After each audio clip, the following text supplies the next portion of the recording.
How's it going? I'm Leon, and this is my presentation, as well as Alex and Nathan, and we'll be talking about Coleman Griffith. Why did we choose to do our BioVid on Coleman Griffith? It's because he's regarded as the first American sports psychologist and general a pioneer in the field of sports psychology. He actually laid the foundation for sports psychology to flourish in the USA, and since we're all very interested in sports and especially the psychological aspect of sports, we did some research on sports psychology, and then we found Coleman Griffith, and we're very intrigued with the importance of him for the development of sports psychology in the U.S. I'm just going to give a basic overview of the life of Coleman Griffith. So he was born in 1893 in Iowa, and then he eventually died in 1966 in Oregon. He completed his graduate degree at Greenville University, which is a little bit outside of St. Louis, and it's a smaller liberal arts school. He completed his undergraduate degree there in 1915, and after a year of teaching at Greenville University, Griffith went on to the University of Illinois, where he then completed his PhD in 1920, which he did under the supervision of Madison Bentley. Upon his completion of this PhD, Griffith took on a position at the University of Illinois as an assistant professor. During his graduate work, Griffith already made some informal observations of athletes around the campus, and then he actually also offered multiple courses with a focus on sports psychology already. As we'll talk about later, during this time, he also opened what's commonly regarded as the first sports psychology laboratory in the USA, and he wrote a bunch of his works during this time as well. After some time working there, he then actually goes on to work for the Chicago Cubs, which he does until 1940. And after that, he goes back to University of Illinois, where he takes on multiple roles as a faculty member.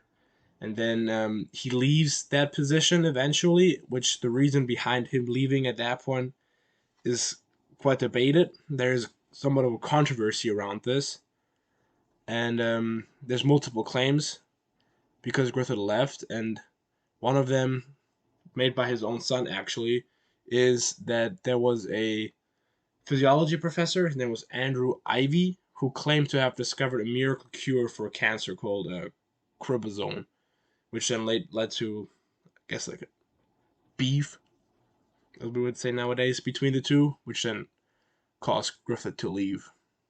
He took on a position at the National Education Association's Office of Statistical Information, until 1962. And then after that, he actually goes on to work for the Oregon State System of Higher Education, just shortly before his death in 1966. There's a multiple contexts of his own personal life and life around him that influenced him. Some of those are proven, others are just my hypothesis, I guess. So Griffith grew up as an athlete. He played multiple sports when he was in high school and in his youth. And then actually, while he was at Greenville University, he played baseball there as well.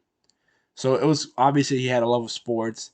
And later on in his career, when he goes on to doing his graduate work at University of Illinois, he found a way to merge his passion for sports with his love of psychology, which then led him to start doing his informal observations and later on keeps influencing his work, which we'll see in the part later coming up. And then what I found was pretty interesting is that Germany also somehow had an influence on this as kind of a theme throughout this semester, I feel like. So he was part of the Guggenheim Fellowship Program, which allowed him to spend some time in Germany, in Berlin specifically from 1926 to 1927, at the Deutsche Sporthochschule in Berlin, which is it translates to the German Sports University. And the world's first psychology laboratory was actually there. It was founded by a guy called Karl Diem. And although there is no like actual evidence of Griffith visiting this laboratory, it is known that he was of knowledge of it, and I would probably say that it was highly likely that he had some interaction with it at least. In the 1900s, professional sports also saw a surge in popularity, and more money was invested into them.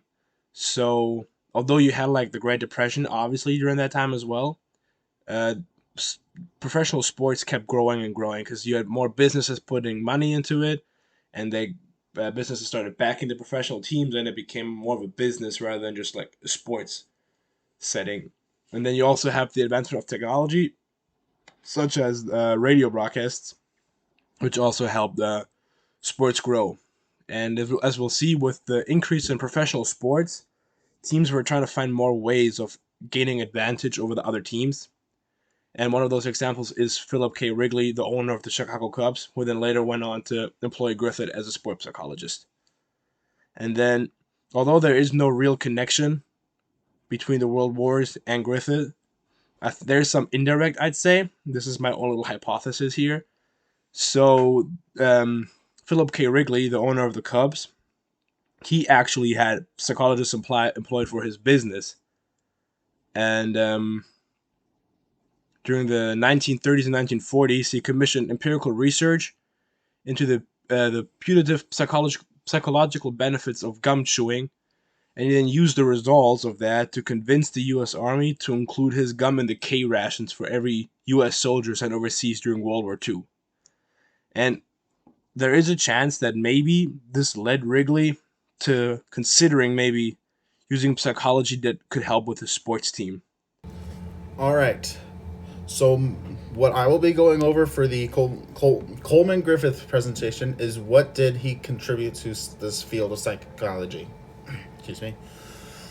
So, Griffith is commonly recognized as the first sports psychologist and the founder of sports psychology. There have been several people before him who have been in the field of sports psychology, but he is mainly regarded as the first person for it. And he opened an athletic research laboratory in 1925 at the University of Illinois, and he directed the laboratory until it closed in 1932 because there wasn't enough financial support to keep it running. And during his time at the University of Illinois, he produced many articles and books on the psychology of sport, and his main ones including The Psychology of Coaching from 1926 and The Psychology of Athletics in 1928. We will go further into these a little bit later. But in 1937, he became a sports psychologist for the Chicago Cubs and was met with resistance from management, and he stopped working for them in 1940. And then I'm pretty sure Leon went through the rest of his lifetime after this, so that's that. All right, so here's about the psychology of coaching. So this was written with the main theme of the coach having the qualities of an athlete, a physiologist, and a psychologist. So basically, in a way, it was meant for coaches and to basically, it was for them to have like the qualities of an athlete, physiologist, and a psychologist, And it focuses on the importance of morale and habit formation. Habit formation is relatively self-explanatory, but Griffith describes morale as an ideal psychological environment where athletes can adopt and grow personal and intellectual traits in relation to athletes, and as the ultimate aim of athletic competition and results in successful personality and willpower. And then Griffith built on his writings here on his next work, The Psychology of Athletics. So, in The Psychology of Athletics, Griffith wrote about the basic problems and psychological components of athletic performance, such as skills, learning, habit, attention, vision, emotion, and reaction time. I think that's all relatively self-explanatory, pardon me. And then next we're going to be talking about the Athletic Journal. This Athletic Journal was founded by John Griffith, who has no relation to Coleman Griffith. And this was founded with intention towards writing psychology for coaches. And Coleman Griffith contributed both of his major works, and as well as many other of his works, to the Athletic Journal. Of course, Griffith Coleman left us with a couple of questions we would still like to know about. So, here are the questions that we came up with that we would like to ask. In Griffith Coleman's life, there was a lot of pushback in both of his life and his research.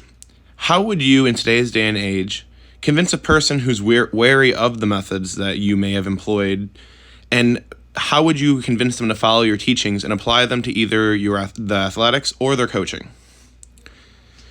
What would your advice be for an everyday athlete, not just professional or high-level college athlete? This would apply to like your average high school athlete or just someone at like the level of college play that BioVid is at. How would he influence the lives of those types of people, not just those who are professionals playing in the pro leagues or those who have pro leagues hopes? How would they influence just every other athletes or just your casual athlete as well? As a follow-up to that kind of question, what would the theory be on what holds young athletes back? This is kind of applying to, a lot of people say like, oh, it's just laziness or lack of commitment. But Coleman had a lot of theories about how athletics were held back by other aspects as well. So what would his theory be on today's athletes? Would it be something along the lines of social media? Would it be about things like just the coaching styles of today or just the aspects of how our culture is today? But so these questions are stuff that Coleman never really was able to answer, more or less because he passed away before today's modern age. All right, and then here's our works cited. I hope you guys enjoy and have a good day.